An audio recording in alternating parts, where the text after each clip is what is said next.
How to restart these phones. That's an LG G3, and in this case hold the middle button, that shiny one,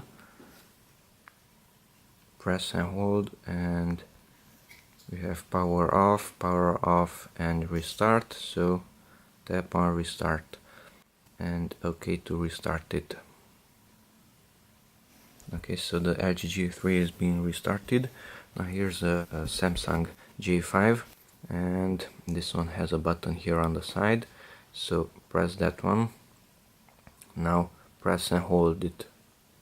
Okay, and the same thing, here we have restart. Tap again to restart your phone.